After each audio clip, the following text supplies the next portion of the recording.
So I'm with Roger Libby, and he's a certified ASEC sex therapist, and he's based in Seattle. And ASEC stands for American Association of Sex Educators, Sex Counselors, and Sex Therapists.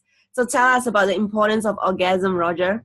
Well, I think orgasm is a way for us to just reduce stress and really enjoy our life, to be in touch with pleasure and to be in touch with ourselves first.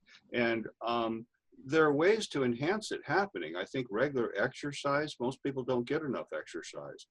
Exercise, I think eating well, sleeping well, not being on medications that are going to work against orgasm.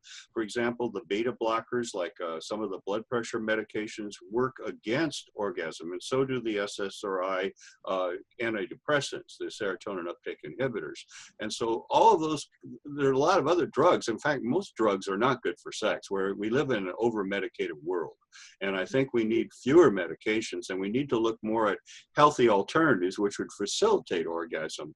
And so exercise, I think, not drinking too much alcohol, because alcohol in small amounts might release some inhibitions, but in anything more than a very small amount, it's going to numb the brain, which is going to work against having orgasm. And so to have orgasm, we have to find more ways to have both desire and arousal that escalate. And I think that arousal will escalate more if we stay in good health. And I think that's one of the problems that older people have, is they don't exercise enough, they don't stay in good health. And if they do, they could have orgasms into their 90s. There's no question. I see older people in my practice too. Yeah. So you are talking about really the what is happening in the world of sex in terms of like all the medication, stress, all these things is affecting us and what we can do about it. But why is it important as a sex therapist? Why is it important that our relationship with our sexuality and with our orgasm is important? Well, I think it's a bond between lovers.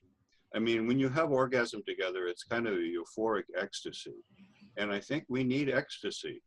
I'm not talking about the drug here. I'm talking about ecstasy with sex. And I think that that's important. And if you have that shared experience with a lover, it makes you more intensely emotionally and spiritually involved. How about if you don't have a partner? Is it still important? Well, I still think it's extremely important. Self-pleasuring. I call it jollification, like 'tis the season to be jolly with Christmas coming on, right? We call it masturbation normally. But I think that it's very important. And if you can't, and I also know that people who pleasure themselves to orgasm are more likely to have orgasm with a partner.